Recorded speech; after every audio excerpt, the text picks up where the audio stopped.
اس کے چہرے پر تھکن اور الجھن پہلے سے زیادہ نمایاں تھی۔ سامنے صوفے پر شمشیر بیٹھا ہوا تھا، اس کا انداز ویسا ہی سخت اور خاموش تھا۔ وہ سیدھی اس کے قریب آئی اور ٹرے اس کے سامنے رکھتے ہوئے بولی، آپ کی بھی عجیب شوق ہے، جب سب نیچے ڈائننگ ٹیبل پر بیٹھ کر کھانا کھا رہے تھے تو آپ وہاں کیوں نہیں بیٹھے؟ اس کے لہجے میں تھکن کے ساتھ خفگی بھی شامل تھی۔ شمشیر نے اس کی طرف دیکھے بغیر سرد لہجے میں جواب دیا، کیوں یہاں لا کر دینے میں تمہیں بہت مسئلہ ہو رہا ہے؟ وہ فوراً تیز لہجے میں بولی، آپ کے ساتھ مسئلہ کیا ہے؟ ہر وقت کیوں میرے پیچھے پڑے رہتے ہیں؟ انسان کب تک آپ کی باتیں برداشت کرتا رہے گا؟ یہ سب آپ کی وجہ سے ہی ہو رہا ہے نا۔ میں نے آپ کو سمجھایا تھا کہ ابھی ہم بچہ پلان نہیں کرتے، لیکن آپ کو جلدی تھی کہ میرا خاندان پورا ہونا چاہیے، مجھے میرا وارث چاہیے۔ اب اگر میں آپ کو آپ کا وارث دے رہی ہوں تو آپ میرے ساتھ ایسا برتاؤ کیوں کر رہے ہیں؟ میں نے آپ کا کیا بگاڑا ہے؟ اس کی آواز بلند ہو چکی تھی اور آنکھوں میں آنسو چمکنے لگے تھے۔ شمشیر نے جھٹکے سے سر اٹھایا اور سخت لہجے میں بولا، اونچی آواز میں بات مت کرو، بھولو مت کہ میں کون ہوں۔ اس کی آنکھوں میں غصہ واضح تھا، مگر وہ اس بار پیچھے ہٹنے کو تیار نہیں تھی۔ وہ ایک بار پھر اونچی آواز میں بولی، آپ جیسے انسان سے شادی کر کے مجھے سوائے پچھتاوے کے اور کچھ نہیں ملا۔ عورت کو تبھی پتہ چلتا ہے کہ اس کا مرد کیسا ہے جب وہ اس تکلیف سے گزر رہی ہوتی ہے۔ میرے اس حال میں آپ نے مجھے سوائے اذیت کے اور کچھ نہیں دیا۔ اس کے الفاظ جیسے کمرے کی دیواروں سے ٹکرا کر واپس آ رہے تھے۔ شمشیر غصے سے اٹھ کھڑا ہوا اور ایک قدم اس کی طرف بڑھاتے ہوئے بولا، چماٹ مار کر تمہارا منہ توڑ دوں گا اگر تم نے اپنی آواز نیچے نہ کی۔ ابھی کے ابھی خاموش ہو جاؤ۔ اس کی آواز میں دھمکی صاف تھی، مگر زرتاشت جیسے اب رکنے والی نہیں تھی۔ وہ پھر چیخی، نہیں ہوں گی خاموش، کیا کر لیں گے آپ سمجھتے ہیں کہ میں ہمیشہ آپ کی ہر بات سنتی رہوں گی؟ بس بہت ہو گیا ہے، میں آپ کی کوئی بات نہیں سنوں گی۔ اس کے الفاظ ابھی مکمل بھی نہیں ہوئے تھے کہ اچانک اس کا چہرہ سفید پڑ گیا۔ اس نے ایک لمحے کو اپنا سر تھاما جیسے زمین اس کے نیچے سے ہل گئی ہو۔ اس کی نظر دھندلانے لگی اور پھر اچانک اس کی ناک سے خون بہنے لگا۔ وہ لڑکھڑائی، شمشیر کے چہرے کا رنگ بدل گیا۔ وہ فوراً آگے بڑھا اور اسے تھام لیا۔ اس کے ہاتھ بے اختیار اس کے بازوں کے گرد مضبوطی سے لپٹ گئے تھے۔ زرتاشے کا جسم ڈھیلا پڑا جا رہا تھا اور اس کی آنکھیں بند ہونے لگی اور وہ اگلے لمحے اس کی باہوں میں بے ہوش ہو گئی تھی۔ شمشیر کی سانس ایک لمحے کو رک سی گئی۔ اس نے گھبراہٹ میں اس کے چہرے پر ہاتھ رکھا اور اسے ہلانے لگا۔ زرتاشے، آنکھیں کھولو، سن رہی ہو تم؟ وہ بے چین ہو کر اس کے گال تھپ تھپانے لگا، مگر کوئی رد عمل نہ ملا۔ اس کی گھبراہٹ اب واضح خوف میں بدل چکی تھی۔ وہ زور سے چیخا، کوئی ہے نسرین امی؟ کوئی ہے؟ جلدی آؤ، اس کی طبیعت خراب ہو رہی ہے۔ اس کی آواز پورے گھر میں گونج رہی تھی۔ وہ بار بار اس کا نام لے کر اسے جگانے کی کوشش کر رہا تھا، مگر وہ بالکل بے حس و حرکت اس کی باہوں میں پڑی تھی۔ کمرے کی فضا اب ایک عجیب سی گھبراہٹ اور خوف پھیل چکا تھا، جو ہر گزرتے لمحے کے ساتھ اور شدید ہوتا جا رہا تھا۔ فوراً دروازہ کھولا تھا اور ملازمین گھر کے افراد داخل ہوئے تھے۔ اس کے حالت کو دیکھتے ہوئے اس کی ماں نے فوراً دائی کو فون کر دیا تھا۔ اسے بستر پر لٹا دیا گیا تھا۔ تقریباً 10 منٹ بعد دائی سکینہ آ گئی تھی اور وہ سب کمرے کے باہر تھے۔ وقت دھیرے دھیرے گزرتا جا رہا تھا۔ فوراً بچہ پیدا کرنے کا عمل شروع ہو گیا تھا۔ 2 ملازمہ دائی سکینہ ہی کام میں مگن تھی۔ کچھ دیر بعد کمرے میں ایک چھوٹے بچے کے رونے کی آواز گونجی تھی۔ خاندان میں پہلا پوتا زرتاشے نے ہی جنا تھا، بیٹا ہوا تھا اور ایک ملازمہ بھاگ کر باہر اطلاع دے چکی تھی، لیکن جو حکم اطلاع سننے کے بعد سردار نے دیا تھا، اس کی آنکھیں پھٹی کی پھٹی رہ گئی تھیں، لیکن سر جھکائے وہ اندر چلی گئی تھی۔ کمرے کے اندر بھاری سی بو پھیلی ہوئی تھی، پسینے اور دوائیوں کی ملی جلی مہک سانس لینا مشکل کر رہی تھی۔ زرتاشے نیم بے ہوشی کی حالت میں بستر پر پڑی تھی۔ اس کا چہرہ زرد پڑ چکا تھا، ہونٹ خشک اور سانسیں بے ترتیب تھیں۔ اس کے بازوں میں جیسے جان ہی نہیں بچی تھی۔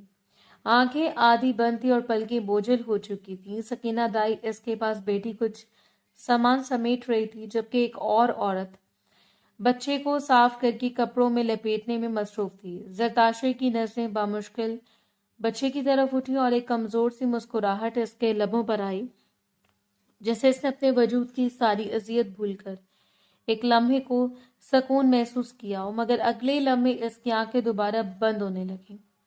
دروازہ آہستہ سے کھلا اور وہی ملازمہ اندر داخل ہوئی۔ اس نے ایک نظر زرتاشے کی حالت پر ڈالی، پھر سکینہ دائی کے قریب جا کر دھیرے سے بولی، دائی جی، سردار نے کہا ہے کہ بیگم صاحبہ کے نیچے ٹانکا لگا دیں۔ سکینہ دائی نے ایک لمحے کو ہاتھ روکا، پھر سر اٹھا کر اس کی طرف دیکھا جسے وہ بات سمجھ گئی ہوں۔ اس کے چہرے پر سنجیدگی آ گئی۔ وہ زرتاشے کی طرف مڑی اور اسے دیکھتے ہوئے بولی، بیگم ابھی تھوڑا سا اور برداشت کرنا ہوگا۔ زرتاشے نے آنکھیں کھولنے کی کوشش کی اور کمزور آواز میں بولی، کیا مطلب؟ نہیں، میں مزید کچھ برداشت نہیں کر سکتی، میری حالت ٹھیک نہیں ہے، مجھے چھوڑ دیں۔ اس کی آواز کانپ رہی تھی اور سانس ٹوٹ رہی تھی۔ ملازمہ بے چینی سے کھڑی تھی۔ اس نے ایک بار ہچکچاتے ہوئے کہا، دائی جی، ان کی حالت بہت خراب ہے، شاید یہ درد برداشت نہ کر پائیں۔ سکینہ دائی نے تیز نگاہوں سے اسے دیکھا اور سختی سے بولی، جو کہا گیا ہے وہی ہوگا، تم اپنا کام کرو اور زیادہ بولنے کی ضرورت نہیں ہے۔ پھر اس نے دوبارہ زرتاشے کی طرف دیکھا اور اس کے پاس جھک گئی۔ بیگم نے بس ایک لمحے کی بات ہے، خاموشی سے لیٹی رہو، سب ٹھیک ہو جائے گا۔ زرتاشے نے سر ہلانے کی کوشش کی، نہیں میں نہیں کرواؤں گی، میری حالت دیکھیں، میں مر جاؤں گی، پلیز مت کریں۔ اس کی آنکھوں سے آنسو بہنے لگے اور وہ کمزور ہاتھوں سے بستر کو تھامنے لگی جیسے خود کو بچانے کی کوشش کر رہی ہو، مگر اس کے ہاتھوں میں طاقت ہی نہیں تھی۔ سکینہ دائی نے اس کی بات سنے بغیر دوسری عورت کو اشارہ کیا، اسے مضبوطی سے پکڑو۔ وہ فوراً آگے بڑھی اور زرتاشے کے کندھوں کو دبا کر اسے سیدھا لٹا دیا۔ زرتاشے تڑپ کر چیخی، نہیں، خدا کے لیے مت کریں، مجھے بہت درد ہو رہا ہے، میری حالت ٹھیک نہیں ہے۔ مگر اس کی آواز پوری طرح باہر نکل بھی نہ سکی تھی کہ ملازمہ نے گھبراہٹ میں اس کے منہ پر ہاتھ رکھ دیا جسے اسے چپ کرانے کی کوشش کر رہی ہو۔ اس کی چیخ دب کر رہ گئی تھی مگر اس کے جسم کی کپکپاہٹ اور آنکھوں میں پھیلتا خوف سب کچھ بیان کر رہا تھا۔ سکینہ دائی نے بغیر کسی نرمی کے اپنا کام شروع کیا۔ زرتاشے کا جسم جھٹکوں سے ہلنے لگا، اس کی سانسیں تیز ہو گئیں اور آنکھوں سے آنسو مسلسل بہتے جا رہے تھے۔ وہ پوری طاقت سے خود کو چھڑانے کی کوشش کر رہی تھی مگر اس کی کمزوری اس کے آڑے آ رہی تھی۔ اس کے ناخن چادر میں دھنس گئے تھے جیسے وہ درد کو کسی طرح تھامنا چاہتی ہو۔ کمرے میں اس کی دبی دبی سسکیاں اور ٹوٹی سانسوں کی آواز گونج رہی تھی۔ چند لمحے ایسے گزرے جو جیسے صدیوں پر محیط تھے، پھر آہستہ آہستہ اس کا جسم ڈھیلا پڑنے لگا، اس کی مزاحمت کمزور ہو گئی اور آنکھیں دوبارہ بند ہونے لگیں۔ سکینہ دائی نے اپنا کام مکمل کیا، وہ پیچھے ہٹ گئی۔ ملازمہ نے آہستہ سے اس کے منہ سے ہاتھ ہٹایا۔ زرتاشے کی سانسیں اب بھی بے ترتیب تھیں مگر وہ بولنے کی حالت میں نہیں رہی تھی۔ اس کے چہرے پر درد کی گہری لکیر کھینچ چکی تھی اور آنسو اب بھی اس کی کنپٹیوں تک بہہ رہے تھے۔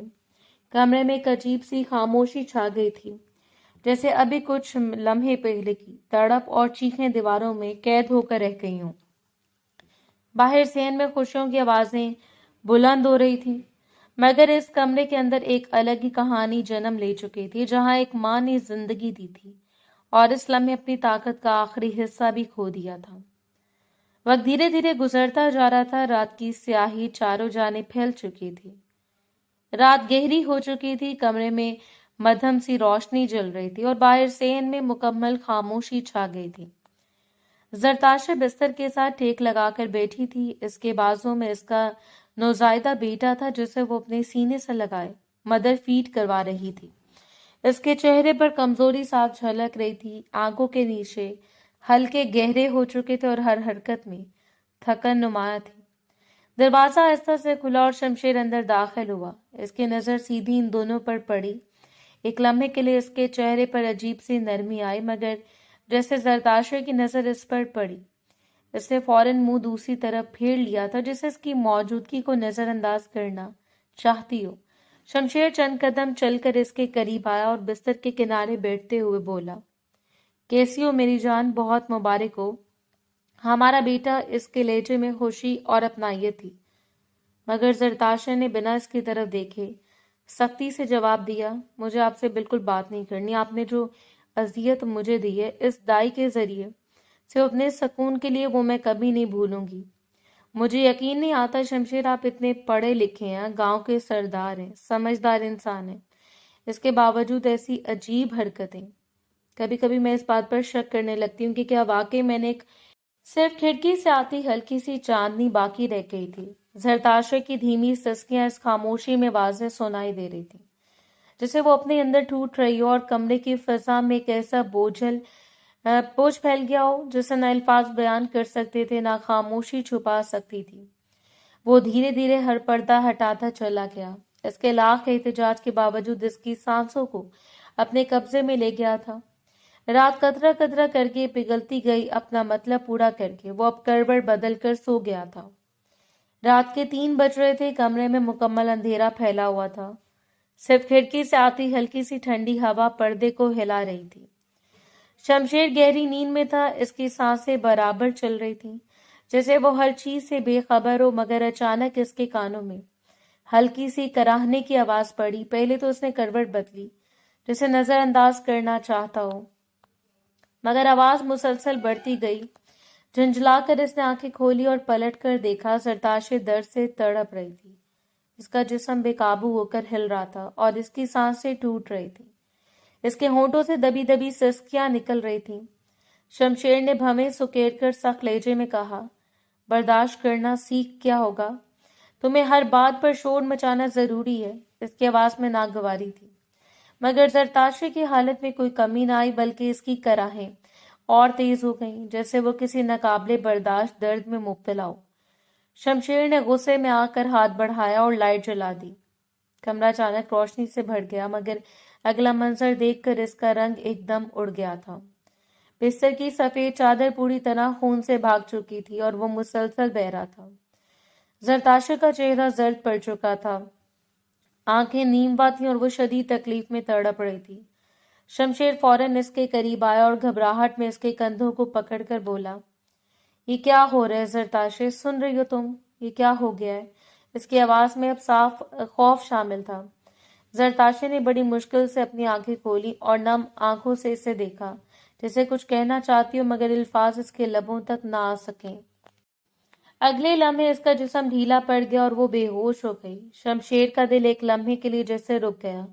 فوراً جھک کر اس نے اسے اپنی باہوں میں اٹھایا. اس کے ہاتھ کانپ رہے تھے اور سانسیں تیز ہو چکی تھی. وہ دروازہ زور سے کھول کر باہر نکلا. راہداری میں ہلکی سی روشنی تھی اور ایک ملازمہ صوفے کے پاس بیٹھی اونگھ رہی تھی. شمشیر کی حالت دیکھ کر وہ گھبرا کر کھڑی ہو گئی، مگر اس سے پہلے کہ وہ کچھ پوچھتی وہ زور سے چیخا، جاؤ بچے کو سنبھالو، میں اسے ہسپتال لے کر جا رہا ہوں. اس کی آواز میں ایسی گھبراہٹ تھی کہ ملازمہ کے ہوش اڑ گئے. وہ فوراً اندر کی طرف دوڑ گئی تھی. شمشیر نے زرتاشے کو مضبوطی سے تھام رکھا تھا. اس کے کپڑے خون سے بھیگنے لگے تھے، مگر اسے اس کا احساس بھی نہیں تھا. وہ تیزی سے باہر کی طرف بڑھا. حویلی کے دروازے کھولے گئے اور وہ تقریباً دوڑتے ہوئے اسے گاڑی تک لے آیا تھا. اس نے جلدی سے پچھلی سیٹ کا دروازہ کھولا اور احتیاط سے اسے لٹایا، پھر خود ڈرائیونگ سیٹ پر بیٹھ گیا. اس کے ہاتھ اسٹیئرنگ پر مضبوطی سے جکڑے ہوئے تھے، سانسیں بے ترتیب تھیں. اس نے ایک لمحے کو آئینے میں پیچھے دیکھا. زرتاشے نے بے حس و حرکت پڑی تھی. اس کے چہرے پر زندگی کی کوئی رمق دکھائی نہیں دے رہی تھی. اس کے دل میں ایک عجیب سا خوف سر اٹھا رہا تھا. اس نے فوراً گاڑی سٹارٹ کی اور تیزی سے حویلی سے باہر نکل گیا. سڑکیں سنسان تھی. رات کی خاموشی کو صرف گاڑی کے انجن کی آواز چیر رہی تھی اور وہ پوری رفتار سے ہسپتال کی طرف بڑھ رہا تھا. اس کے ذہن میں ایک ہی خیال بار بار گونج رہا تھا کہ اگر اس سے کچھ ہو گیا تو وہ کیا کرے گا.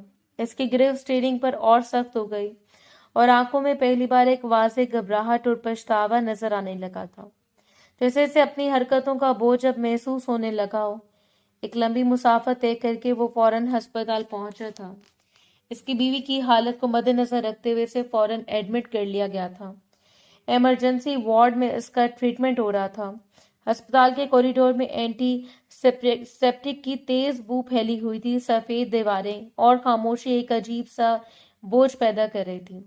صبح کی ہلکی روشنی شیشے کے دروازوں سے اندر آ رہی تھی. شمشیر بینچ پر جھکا ہوا بیٹھا تھا. اس کے دونوں ہاتھ آپس میں جڑے ہوئے تھے اور سر نیچے تھا. آنکھوں کے نیچے ہلکی سوجن اور چہرے پر رات بھر کی بے خوابی صاف نظر آ رہی تھی. اس کے ذہن میں بار بار وہی منظر گھوم رہا تھا. خون سے بھرا بستر، زرتاشے کی بے ہوشی ہوتی آنکھیں اور اس کی اپنی آواز جو اب اسے کھوکھلی لگ رہی تھی، اس سے شدت سے احساس ہو رہا تھا کہ اس نے کیا کر دیا۔ 2 مہینے وہ رک گیا تھا تو کچھ دن اور بھی رک سکتا تھا۔ اس نے بلا وجہ کیوں جلد بازی دکھائی؟ اسے ان باتوں کا بخوبی علم تھا۔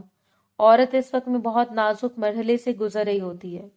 مرد کو ہر چیز میں احتیاط کرنی چاہیے، مگر اس کی بے عقلی نے سب کچھ برباد کر دیا تھا۔ وہ اپنے ہی خیالات میں گم تھا کہ اچانک دروازہ کھلا اور ڈاکٹر صاحبہ باہر آئیں۔ سفید کوٹ میں ملبوس ان کے چہرے پر سنجیدگی تھی۔ شمشیر نے انہیں دیکھتے جھٹکے سے سر اٹھایا اور فوراً کھڑا ہو گیا۔ اس کی آواز میں بے چینی صاف تھی اور وہ انہیں دیکھتے ہوئے بولا، میری بیوی کیسی ہے؟ وہ ٹھیک ہے نا؟ ڈاکٹر، اس کا بہت خون بہہ رہا تھا، مجھے کیوں کچھ سمجھ نہیں آ رہا۔ وہ ٹھیک ہے نا؟ اس کو ہوش آ گیا نا؟ کہنے کو وہ گاؤں کا سردار تھا، کئی قتل اس نے اپنی آنکھوں سے دیکھے تھے، کئی قتل کیس کا فیصلہ کیا تھا، لیکن آج اپنی بیوی کو موت کے منہ میں دیکھ کر اس کے قدموں تلے زمین نکل گئی تھی۔ وہ جو پچھلے 2 مہینوں سے اس کے ساتھ چڑ کرتا آیا تھا، آج اس کو اس قدر تکلیف میں دیکھ کر اپنی آنکھیں نم ہو رہی تھی۔ ڈاکٹر نے گہری نظر اس پر ڈالی جیسے وہ اس کے چہرے پر سب کچھ پڑھ رہی ہو، پھر قدرے سخت لہجے میں بولی، آپ کی بیوی ابھی خطرے سے باہر ہے، لیکن جو حالت آپ نے اس کی ہے وہ کسی دشمن کے ساتھ بھی نہیں کی جاتی۔ وہ ایک لمحے کو ساکت رہ گیا، اس کے ہونٹ خشک ہو گئے تھے۔ ڈاکٹر نے بات جاری رکھی، آپ کو اندازہ بھی ہے کہ بچے کی پیدائش کے فوراً بعد عورت کا جسم کس حالت میں ہوتا ہے؟ اس وقت بچہ دانی کھلی ہوتی ہے، اندرونی زخم تازہ ہوتے ہیں، خون کا بہاؤ نارمل سے زیادہ ہوتا ہے اور جسم انتہائی کمزور ہوتا ہے۔ ایسے وقت میں مکمل آرام اور صفائی کی سخت ضرورت ہوتی ہے۔ اگر اس دوران کوئی بھی جسمانی دباؤ یا تعلق قائم کیا جائے تو شدید بلیڈنگ، انفیکشن، حتیٰ کہ جان جانے کا خطرہ ہوتا ہے۔ آپ کوئی چھوٹے بچے نہیں ہیں، سمجھدار انسان ہیں، اس کے باوجود ایسی غلطی میں حیران ہوں۔ ان کی آواز اب واضح طور پر سخت ہو چکی تھی۔ شمشیر نے نظریں جھکا لیں، اس کے پاس کوئی اور جواب نہیں تھا۔ ڈاکٹر نے ایک قدم اس کی طرف بڑھایا اور بولی، آپ جیسے پڑھے لکھے لوگ بھی اگر اس طرح کی لاپرواہی کریں گے تو پھر قصور کس کا ہوگا؟ آپ کو کم از کم اتنا تو معلوم ہونا چاہیے تھا کہ ڈیلیوری کے بعد 40 دن تک عورت کو مکمل آرام دیا جاتا ہے۔ یہ کوئی رسم نہیں بلکہ میڈیکل ضرورت ہے۔ اس دوران جسم خود کو بحال کرتا ہے، زخم بھرتے ہیں، ہارمونز نارمل ہوتے ہیں۔ آپ نے اس پورے عمل کو خطرے میں ڈال دیا۔ خدا کا شکر ہے کہ آپ بروقت انہیں ہسپتال لے آئے۔ اگر آپ انہیں ہسپتال لے کر نہیں آتے، نہ جانے آپ کیا کر بیٹھتے۔ آپ زندگی بھر خود سے نظریں نہیں ملا پاتے۔ وہ خاموش کھڑا سب سنتا رہا۔ اس کے چہرے پر ندامت صاف تھی۔ اس نے دھیرے سے کہا کہ مجھے نہیں معلوم تھا، میں نے سوچا سب ٹھیک ہوگا۔ مجھے اس بات کا اگر ذرا بھی علم ہوتا کہ اس کی حالت ایسی ہو جائے گی، میں چاہ کر بھی اسے ہاتھ نہیں لگاتا۔ بس ایک انجانی غلطی نے سب برباد کر دیا۔ ڈاکٹر نے فوراً بات کاٹ دی، نہیں، آپ نے سوچا ہی نہیں۔ اگر آپ سوچتے تو آج یہ حالت نہیں ہوتی۔ ابھی بھی وہ شدید بلیڈنگ کی وجہ سے کمزور ہے۔ تم نے بروقت انہیں سنبھال لیا، ورنہ آپ شاید اپنی بیوی کو کھو دیتے۔ ان کے الفاظ سیدھا جا کر اس کے دل پر لگے تھے۔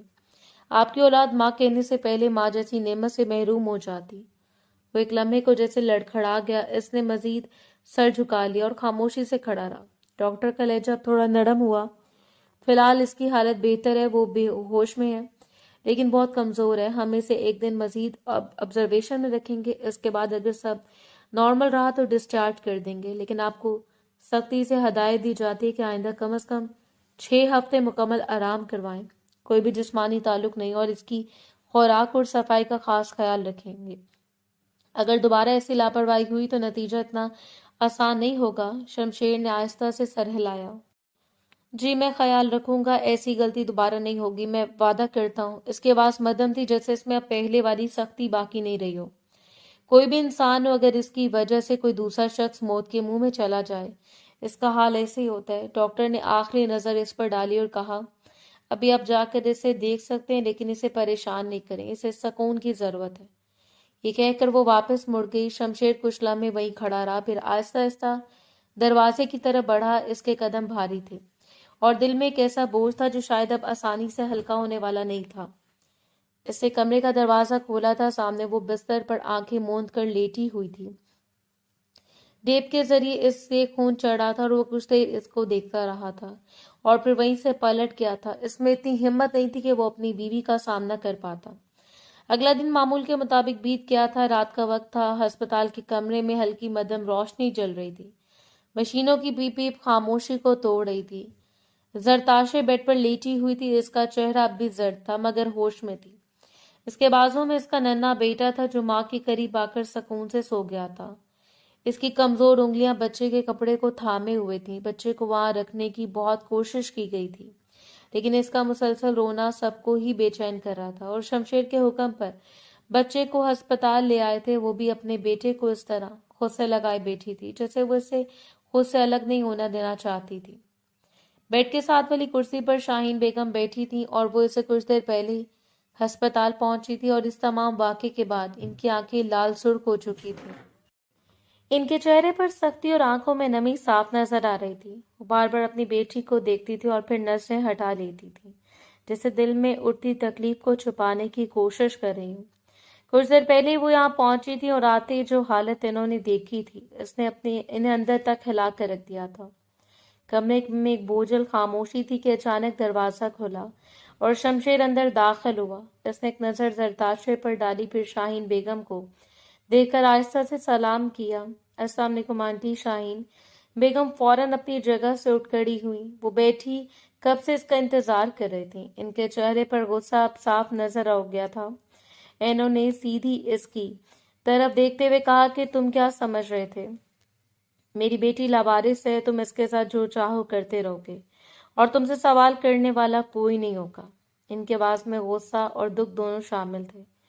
میں نے اپنی اولاد تمہیں بیچی نہیں ہے، تمہارے ساتھ اس کو رخصت کیا تھا۔ اس کا مطلب یہ نہیں کہ تم میری اولاد کے ساتھ ایسا ظلم کرو۔ شمشیر نے ایک لمحے کو نظریں جھکائیں، پھر بولا، آنٹی میں آپ سے بات کرتا ہوں۔ وہ فوراً اس کی بات کاٹتے ہوئے بولی، بس جتنی بات تم نے کرنی تھی تم کر چکے ہو۔ یہ میری اولاد ہے، کوئی جانور نہیں جس کے ساتھ تم اپنی مرضی چلاتے رہو گے۔ میں نے تمہیں کیا سمجھایا تھا کہ ڈیلیوری ہسپتال میں کروانا، لیکن تم نے میری ایک نہیں سنی، اور جب ڈاکٹر تمہیں صاف منع کر چکے تھے کہ بچے کی پیدائش کے بعد تعلق قائم نہیں کیا جاتا، تو پھر تم نے یہ ظلم کیوں کیا؟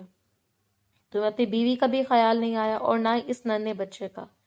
اگر میری بیٹی کو کچھ ہو جاتا تو تمہارے پاس کیا جواب ہوتا؟ تم آرام سے کہہ دیتے کہ جو میں نے کیا وہ میرا حق ہے، اور میں کیا کرتی؟ خالی ہاتھ رہ جاتی۔ ان کی آواز بلند ہو گئی تھی اور آنکھوں میں آنسو چمکنے لگے تھے۔ تم اور تمہارا خاندان سب ظالم ہو۔ میری بیٹی اب تمہارے ساتھ نہیں جائے گی، میں اسے اپنے ساتھ لے کر جاؤں گی۔ ان کے الفاظ کمرے میں گونج گئے تھے۔ شمشیر نے گہری سانس لی اور خود کو سنبھالتے ہوئے بولا، دیکھیں میں اپنی حرکت پر نادم ہوں، مجھے اپنی غلطی کا احساس ہے، لیکن آپ اسے اتنا بڑا فیصلہ نہیں لے سکتی۔ یہ میرے گھر کی پہلی خوشی ہے، میرا بیٹا ہے، اور زرتاشے میری بیوی ہے۔ بس مجھ سے غلطی ہو گئی تھی اور آئندہ ایسا نہیں ہوگا۔ زرتاشے میرے ساتھ ہی جائے گی۔ اس کے لہجے میں اب نرمی تھی مگر ضد ابھی باقی تھی۔ وہ مزید کچھ کہنے والا تھا کہ بیڈ پر لیٹی زرتاشے نے کمزور مگر واضح آواز میں کہا کہ میں آپ کے ساتھ نہیں جاؤں گی۔ کمرے میں ایک لمحے کے لیے خاموشی چھا گئی۔ دونوں کی نظریں اس کی طرف اٹھیں اور وہ بامشکل سیدھی ہو کر بیٹھی اور بولی، بس بہت ہو گیا، میں اب مزید برداشت نہیں کر سکتی۔ میں اپنی ماں کے ساتھ جاؤں گی، کیونکہ آپ نے جو میرے ساتھ کیا وہ کسی شوہر کا نیک درندے کا کام ہے۔ اس کی آنکھوں میں آنسو تھے مگر آواز میں ایک عجیب سی مضبوطی تھی۔ شمشیر ایک لمحے کو جیسے ساکت رہ گیا۔ وہ اسے دیکھتا رہا جیسے اسے یقین نہ آ رہا ہو کہ وہ یہ سب کہہ رہی ہے۔ وہ کچھ کہنے کے لیے آگے بڑھا ہی تھا کہ اچانک اس کا موبائل بج اٹھا۔ کمرے کی خاموشی میں رنگ ٹون واضح سنائی دی۔ اس نے ایک نظر فون پر ڈالی، پھر خاموشی سے مڑ کر باہر چلا گیا۔ دروازہ بند ہونے کی ہلکی سی آواز کے ساتھ ہی کمرے میں پھر وہی بوجھل خاموشی لوٹ آئی تھی۔ زرتاشے نے اپنے بچے کو سینے سے مزید قریب کر لیا اور آنکھیں بند کر لی، جبکہ شاہین بیگم اس کے سر پر ہاتھ پھیرتے ہوئے اسے تسلی دینے لگیں، مگر ان کے اپنے دل میں اٹھتا طوفان ابھی بھی تھمنے کا نام نہیں لے رہا تھا۔ 2 دن بیت گئے تھے۔ وہ ہسپتال سے ڈسچارج کر کے اپنی اولاد کو واپس لے آئی تھی۔ شاہین بیگم کے گھر میں رات کے 10 بجے کے قریب ہلکی مدھم روشنی تھی۔ دیواروں پر چھوٹے لیمپ کی روشنی نرم سا سایہ ڈال رہی تھی۔ کمرے میں سکون کی فضا تھی مگر دل کے بوجھ نے ماحول کو بھاری بنا دیا تھا۔ زرتاشے ننھے بچے کو دودھ پلا کر تھکی ہوئی سانس لے رہی تھی۔ ہاتھوں میں نرمی تھی مگر آنکھوں میں تھکن اور فکر مندی تھی۔ ابھی چند لمحے گزرے تھے کہ کمرے کا دروازہ کھلا اور شمشیر اندر داخل ہوا۔ اس کی موجودگی دیکھ کر زرتاشی نے فوراً منہ پھیر لیا۔ اس کے چہرے پر اب بھی سرد مہری اور تحفظ کی عکاسی تھی۔ شمشیر چند لمحے خاموشی سے اس کے سامنے کھڑا رہا۔ کمرے کی ہلکی روشنی میں اس کے چہرے کی سختی اور آنکھوں میں گھبراہٹ صاف نظر آ رہی تھی۔ پھر اس نے آہستہ لیکن سخت لہجے میں بولا، کب تک گھر چلنے کا ارادہ ہے؟ تم نے بلا وجہ اس بات کو انا کا مسئلہ بنا لیا ہے۔ مجھے اپنی ہر بات پر شرمندگی اور میں اپنی غلطی مان بھی رہا ہوں۔ اب کیا چاہتی ہو میں تمہارے پاؤں پکڑ کر تم سے معافی مانگوں؟ پورے خاندان میں تھو تھو ہو رہی ہے۔ زرتاشی نے آہستہ مگر واضح لہجے میں کہا، آپ کو صرف اپنی عزت اور خاندان کے مرتبے کی فکر ہوتی ہے۔ کبھی میری فکر کی ہے؟ کبھی میرے بارے میں سوچا ہے کہ بے شک میں نے شادی اپنی پسند سے کی تھی، لیکن کیا آپ کی رضامندی شامل نہیں تھی؟ ہم دونوں ایک دوسرے کو پسند کرتے تھے، ایک دوسرے سے محبت کرتے تھے، لیکن شادی کے بعد صرف آپ نے مجھے یہ محسوس کروایا کہ یہ صرف میری وجہ سے ہوا ہے۔ آپ سردار ہیں، میں مانتی ہوں، لیکن میں آپ کی بیوی ہوں۔ جب خدا نے آدم کو دنیا میں بنایا تھا تو اس کے دوست نہیں بنائے تھے، اس کی بیوی بنائی تھی۔ یہ بات کیوں نہیں آتی آپ کو سمجھ؟ اس کی آواز میں غصہ اور دکھ دونوں شامل تھے۔ آنکھیں سنجیدگی سے چمک رہی تھی۔ شمشیر نے ایک لمحے کو اس کی باتیں سنی، پھر آہستہ لہجہ اختیار کرتے ہوئے بولا، اچھا ٹھیک ہے، اب اگر گھر چلنا ہے۔ زرتاشی نے فوراً جواب دیا، نہیں چلنا گھر۔ اگر آپ مجھے ایک الگ گھر میں رکھ سکتے ہیں تو میں آپ کے ساتھ جاؤں گی، ورنہ میں پہلے اپنی ماں کے گھر ٹھیک ہوں۔ مجھے میری ماں کھلا سکتی ہے۔ اس کے لہجے میں فیصلہ کن انداز تھا اور آنکھیں سختی سے جمی ہوئی تھی۔ شمشیر کے چہرے پر عارضی جھنجھلاہٹ اور پھر نرم سا غصہ آ گیا تھا۔ اس نے آہستہ سے سر ہلایا اور کہا، پاگل ہو چکی ہو تم، رہو اکیلی یہیں پر۔ پھر بغیر کسی اور بات کے کمرے سے چلا گیا تھا۔ دروازے کے بند ہونے کی ہلکی سی آواز کے ساتھ کمرے میں دوبارہ خاموشی چھا گئی تھی۔ زرتاشی نے اپنے بیٹے کو قریب تھام لیا۔ ننھا سا سر اس کے سینے سے ٹکرایا ہوا تھا اور اس کی سانسیں معمول پر آ رہی تھیں۔ اسے بہت رونا آ رہا تھا، لیکن وہ خود کو قابو کر چکی تھی۔ اب بس بہت ہو گیا۔ وہ مزید اس طرح کی زندگی نہیں گزارنا چاہتی تھی جو اس نے اب تک گزار لی تھی۔ 15 دن مزید بیت گئے تھے۔ بالکنی میں رات کا ہلکا سا سکون چھایا ہوا تھا۔ چاندنی نرم روشنی کے ساتھ زمین اور آس پاس کے سبز پودوں پر پڑ رہی تھی۔ زرتاشی کھڑی تھی، دونوں ہاتھ بالکنی کے ریلنگ پر رکھے، آنکھیں آسمان کی جانب تھیں۔ ستارے چمک رہے تھے اور ہوا میں ہلکی ٹھنڈک تھی۔ اچانک اسے اپنے پیچھے ہلکی آہٹ محسوس ہوئی۔ وہ پلٹی تو شمشیر کھڑا تھا، کندھے جھکے ہوئے، آنکھیں سرخ اور تھکی ہوئی لگ رہی تھی۔ اس کے چہرے پر پچھلے دنوں کی سختیوں کی جھلک تھی۔ وہ کچھ کہنے والی تھی کہ شمشیر نے اچانک اس کے گلے میں اپنی بازو ڈال دیے۔ زرتاشی تھوڑی دیر کے لیے سن ہو گئی، جسم میں سکون اور حیرت دونوں شامل تھے۔ چند لمحے گزارے اور وہ آہستہ سے پیچھے ہٹے، فاصلے میں کھڑا ہو کر اس کی طرف دیکھا اور بولا، ان 15 دنوں میں مجھے سمجھ آ گیا کہ واقعی جب اللہ نے انسان بنایا تھا تو اس نے دوست، خاندان، رشتہ دار نہیں بنائے تھے، اس نے بیوی بنائی تھی۔ تمہاری ڈیمانڈ یہ ہے کہ تم الگ گھر میں رہنا چاہتی ہو، مجھے منظور ہے۔ جب سے ہماری شادی ہوئی ہے تم ایک دن کے لیے بھی اپنی ماں کے گھر نہیں گئی تھی۔ میں بالکل تمہارے اوپر یہ ڈیپینڈ ہو کر رہا ہوں۔ پیگنینسی میں بھی تم نے میرا بہت خیال رکھا، حالانکہ مجھے رکھنا چاہیے تھا۔ اور ان تمام باتوں کا نچوڑ یہ ہے کہ میں اب تمہارے بغیر نہیں رہ سکتا۔ مجھے اپنی ہر غلطی کا احساس ہو گیا ہے۔ پلیز گھر چلو۔ میرا کمرہ تمہارے بغیر بالکل سونا ہو گیا۔ میں تمہیں الگ گھر میں رکھوں گا، میری چھوٹی حویلی، وہیں پر ہم دونوں ساتھ رہیں گے۔ زرتاشی نے تھوڑی دیر خاموشی کے بعد آہستہ لہجے میں پوچھا، آپ کو اچانک یہ کیوں محسوس ہوا؟ شمشیر نے گہری سانس لی، آنکھوں میں آنسو کے آثار تھے اور دل کی سچائی چھلک رہی تھی۔ میں تمہارے بغیر نہیں رہ پا رہا، مجھے تمہاری بہت یاد آ رہی ہے، مجھے تم سے بہت محبت ہو گئی۔ میں جانتا ہوں پچھلے دنوں میں نے تمہیں کتنی تکلیف دی، میں اپنی ہر غلطی پر شرمندہ ہوں۔ اس کمرے کی تنہائی نے مجھے سمجھا دیا کہ اپنی بیوی اور اولاد کے علاوہ کوئی آپ کا نہیں ہوتا۔ میں دوبارہ کبھی تمہیں یہ محسوس نہیں ہونے دوں گا کہ میں ایک درندہ ہوں۔ زرتاشی نے تھوڑی دیر آنکھیں بند کی، پھر نرمی سے اس کی طرف مڑی۔ شمشیر نے آہستہ قدم بڑھا کر اسے اپنے بازو میں بھر لیا۔ اس کے دل کی دھڑکنیں دونوں میں ایک دھڑکن بن گئی اور وہ سرگوشی میں بولی، میں تمہیں معاف کرتی ہوں لیکن الگ گھر میں ہی رہوں گی۔ شمشیر نے نرم مسکراہٹ کے ساتھ سر ہلایا اور کہا، ٹھیک ہے، بس تم خوش رہو، تمہاری عزت اور سکون سب سے بڑی چیز ہے۔ اب ہم دونوں ساتھ ہیں اور یہ وعدہ ہے کہ تمہیں دوبارہ تکلیف نہیں دوں گا۔ زرتاشی نے بچے کو قریب تھام لیا اور شمشیر نے آہستہ ہاتھ اس کے کندھے پر رکھا۔ دونوں ایک لمحے کے لیے بالکنی کی چمکتی ہوا میں کھڑے رہے۔ چاندنی ان کے چہروں پر پڑ رہی تھی۔ دل کی بھاری گھبراہٹ اور محبت کے جذبات کے درمیان ایک مکمل سکون چھا گیا تھا۔ دونوں جان چکے تھے کہ اب جو سبق سیکھا گیا وہ زندگی بھر کے لیے ان کے رشتے کی بنیاد بن جائے گا۔ ایک دوسرے کو گلے لگائے، آنکھوں میں آنسو اور دل میں سکون کے ساتھ، وہ رات کی خاموشی میں اپنے مستقبل کی طرف دیکھ رہے تھے، دلوں میں محبت، احترام اور برداشت کی ایک نئی روشنی کے ساتھ۔